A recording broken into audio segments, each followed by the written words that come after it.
comment est-ce que tu peux gagner de l'argent dans les marchés financiers sans pratiquer le trading? Ce sera exactement ce que nous allons voir dans cette vidéo. Il y a beaucoup de personnes, quand on parle de bourse, dans leur tête, ils voient, ou bien elles voient, beaucoup de personnes, voilà, elles voient directement le trading.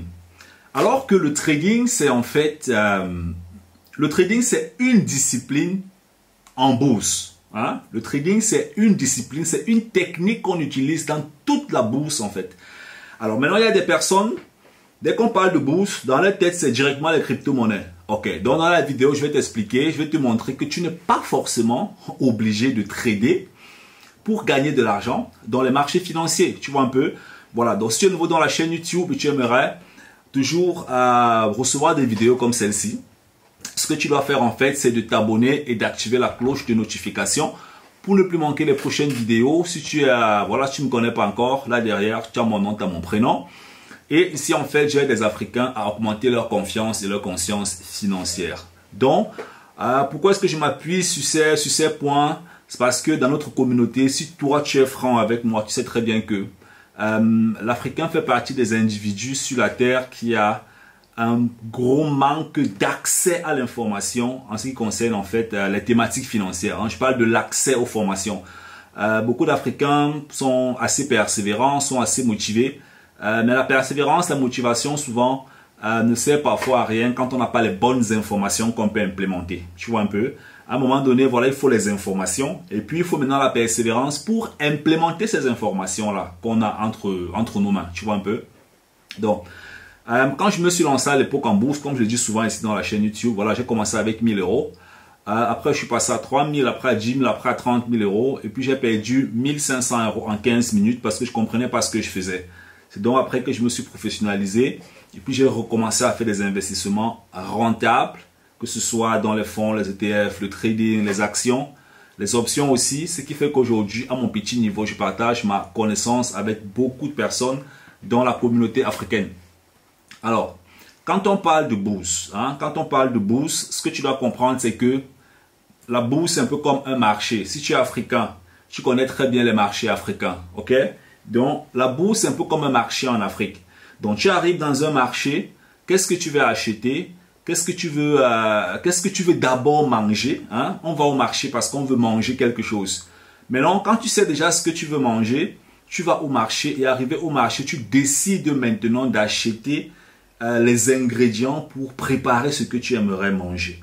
C'est la même chose quand on veut devenir salarié. Quand on veut devenir salarié, on va à l'université et à l'université, il y a plusieurs filières. Et parmi ces filières-là, on choisit une filière dans laquelle est-ce qu'on aimerait se développer pour espérer avoir un boulot plus tard. Tu vois un peu? Donc, dans les marchés financiers ou en bourse, ce que tu dois comprendre, c'est que quand tu vas en bourse, tu es un peu comme dans un marché en Afrique. Tu es un peu comme dans un marché en Afrique, tu es un peu comme dans une université.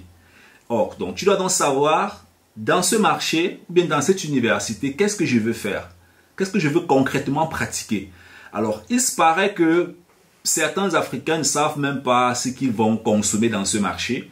Et certains ne savent pas qu'est-ce qu'ils partent faire à l'université. C'est la même chose dans les marchés financiers. Il y a des gens qui vont dans les marchés financiers, ils ne savent pas ce qu'ils vont faire en fait. Et j'avais tourné déjà une vidéo là-dessus où je faisais comprendre aux gens qu'en général, on a 4 secteurs dans l'économie. Le premier secteur, c'est l'immobilier. Le deuxième secteur, ce sont les papiers. Le troisième secteur, c'est les matières premières. Le quatrième secteur, en fait, ce sont les parts d'entreprise. D'accord? C'est vrai qu'aujourd'hui, on a aussi les crypto-monnaies comme cinquième secteur. On peut dire ça comme ça, les bitcoins, les altcoins et tout.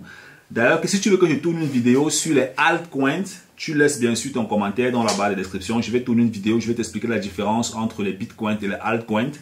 C'est quelque chose en fait qui est intéressant pour les débutants. Tu vois un peu. Donc, on a ces secteurs, l'immobilier, les papiers, les matières premières, les parts d'entreprise et puis les crypto-monnaies.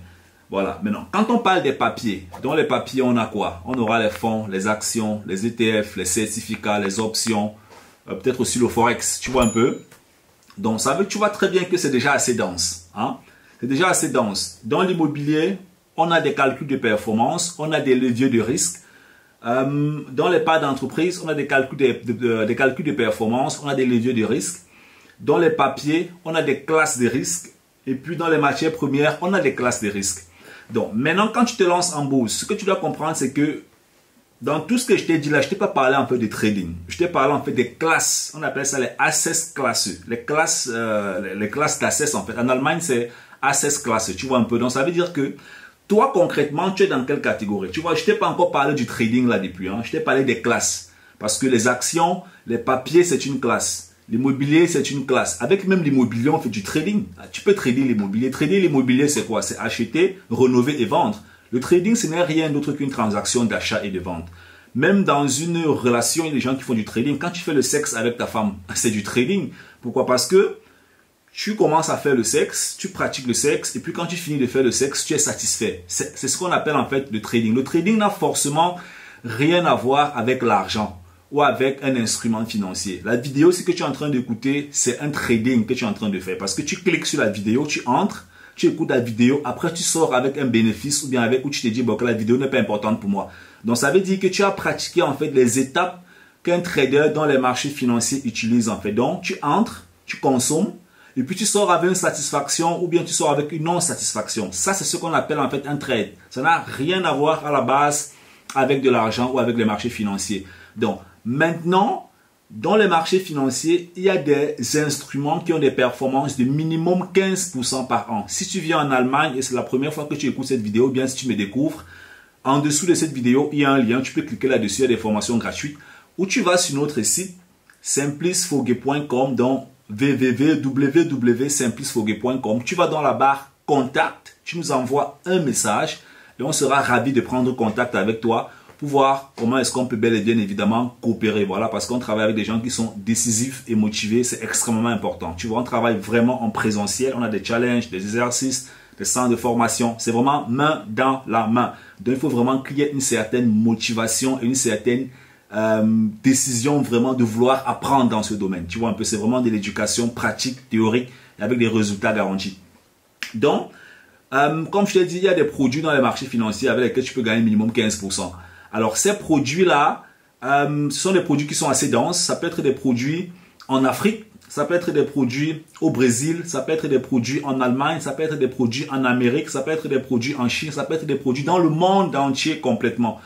Et ce que tu dois simplement faire, c'est de te créer un portefeuille d'investissement. On peut te montrer comment est-ce que tu fais ça. C'est pas compliqué. On te montre comment tu fais les calculs, comment tu fais le filtrage, comment tu places, comment tu contrôles, comment tu pilotes, comment tu réinvestis, comment tu changes l'investissement en cours de route. Tout ça, on te montre systématiquement comment ça fonctionne. Alors, tu peux investir dans ce genre de produits parce que tu as compris comment la finance fonctionne et tu bats même les performances d'un trader. Je vais me reprendre. Tu peux investir dans ces produits et tu bats les performances d'un trader. Ok? Parce que c'est pas tous les traders qui sont en fin de compte rentables.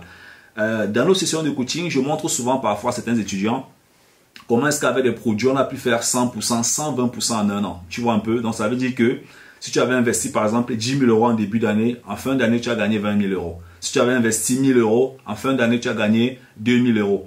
Et au début, il y a souvent des gens qui, comme toi peut-être, vont écouter la vidéo et vont se dire, bah, ça c'est pas possible, ça c'est de l'arnaque. Bon, à toi de voir, tu vois un peu. Moi, je suis né dans un ghetto en Afrique et je comprenais pas tous ces domaines. Je suis pas né avec ça. C'est arrivé en Occident, en Allemagne, que j'ai compris comment tout ça fonctionne. Et je me suis débrouillé à mon petit niveau, à m'éduquer, à faire des investissements qui roulent et à partager mon expérience à mon petit niveau avec des personnes dans la communauté. Parce que je me suis rendu compte que c'est un domaine qui est assez mystifié par beaucoup de personnes. Et je me suis donc donné pour mission de démystifier ce domaine à travers cette chaîne YouTube. Donc si tu peux faire mieux, il n'y a pas de problème. Tu crées une chaîne YouTube. C'est gratuit. Pour créer une chaîne YouTube, c'est pas dur. Tu prends le téléphone, tu crées un compte Google, tu prends le téléphone et puis tu commences à faire tes vidéos. C'est très simple en fait pour faire une chaîne YouTube. Tu vois, tu partages ton expérience et je serais aussi ravi de venir voir ce que tu fais, de venir peut-être plus tard, tu pourras aussi me coacher. Je suis un enfant, tout le monde apprend matin, midi, soir, un enfant de la vie, un enfant de l'apprentissage. Donc si tu trouves que tu as mieux à faire, tu crées ta chaîne YouTube, tu nous expliques et nous aussi on sera ravis de venir consommer ton contenu et de venir aussi dans ton centre de formation pour que tu puisses nous amener à un autre niveau. Donc, pour ceux qui sont par contre motivés, décisifs et persévérants, comme je disais, avec les fonds, les ETF, les actions, il y a même des dividendes que vous pouvez acheter et ça bat les performances en fait d'un trader. Parce que beaucoup de traders, beaucoup de personnes se disent qu'elles sont des traders, mais ils ne tradent pas. Trader, c'est pas passer le temps devant la machine, cliquer à gauche, faire des pertes bizarres et tout. J'ai fait ça quand j'étais au début. C'est pas ça le trading en fait. Le trading, c'est un système. C'est un système. Ça commence par un modèle de comportement. Et en général, c'est 99% c'est le comportement. 99%. C'est 1% c'est la technique en fait. 1%. La technique, c'est pas compliqué. C'est pas compliqué tout ça, ok? Même un enfant qui est un peu logique, qui est bien entraîné, peut finir par trader. Mais si tu veux pas trader, tu n'es pas obligé de trader. Si tu ne veux pas trader, tu n'es pas obligé de trader. Tu peux passer par des produits stables. Tu investis, tu gagnes entre 15 et 100%. Et c'est possible, c'est réalisable, c'est faisable. Ça, je peux te démontrer, c'est vraiment faisable.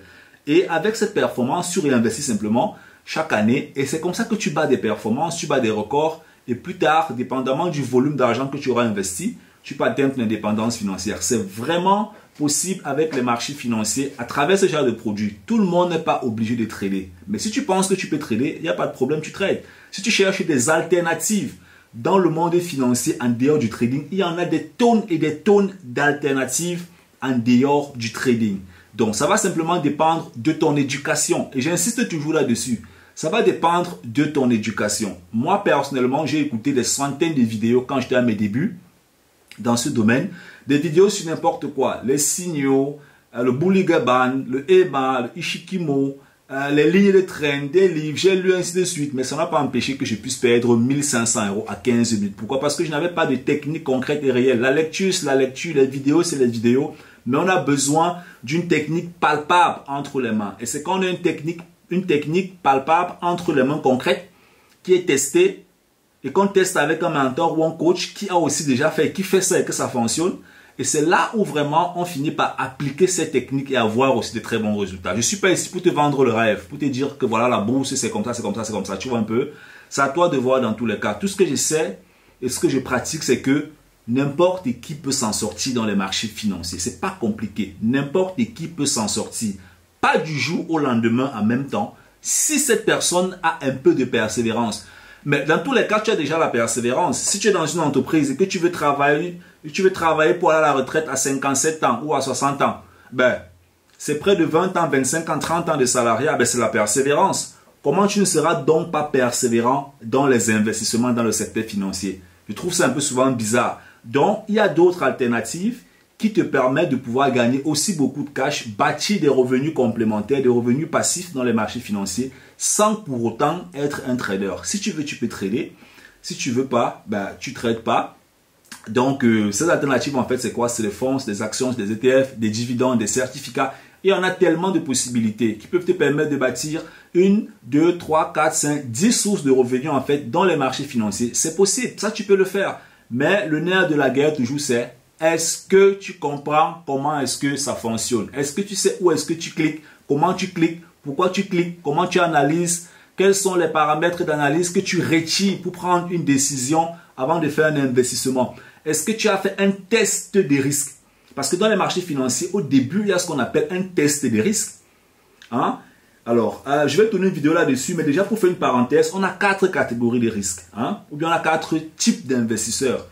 On a celui qui adore la sécurité, on a celui qui adore la croissance, on a celui qui est dynamique, on a celui qui est offensif. Alors, il faut que tu saches où est-ce que tu te situes. Est-ce que tu vas dans les marchés financiers avec une attitude sécuritaire? Est-ce que tu vas avec une attitude où tu te dis, bah, ok, je veux la croissance? Est-ce que tu vas avec une attitude dynamique ou bien tu vas avec une attitude offensive? Les bitcoins, le trading, les crypto-monnaies, tout ça, ce n'est pas la sécurité. Ce sont des attitudes offensives. Ce sont des attitudes offensives. Ça ne veut pas dire que c'est mauvais. Quand tu comprends ce que tu fais, ben, tu t'en sors aussi là-dessus. Quand tu comprends ce que tu fais, ça finit par devenir une sorte de sécurité. Mais c'est classé d'après l'Office international ou bien, je ne sais pas moi, d'après les statistiques en bourse. C'est classé, ou bien d'après les statistiques dans les produits financiers, c'est classé comme des secteurs à risque en fait. Alors que si tu investis peut-être dans l'immobilier à travers la bourse, hein, les performances ne seront pas comme dans le Bitcoin, la volatilité ne sera pas la même, ce qui fait que tu auras une certaine constante, une certaine stabilité dans les investissements, d'où tu es beaucoup plus dans la sécurité. Et tu vas aussi battre des performances. Celui qui est peut-être progressif, à la deuxième catégorie, ce qu'on appelle en allemand Wachstumsstrategie. Tu vois un peu, celui-là va investir peut-être dans des actions internationales qui ont des progressions peut-être de 15-20% par an, alors il aura aussi des rentabilités qui seront différentes. Et ça, ce sont des tests en fait qu'on doit faire quand on est au début. Si tu veux que je tourne une vidéo sur le formulaire que tu dois remplir pour faire ce test-là, tu me dis dans les commentaires. Si tu as autre chose à ajouter, laisse-moi bien sûr dans les commentaires. On est ensemble. Bye bye.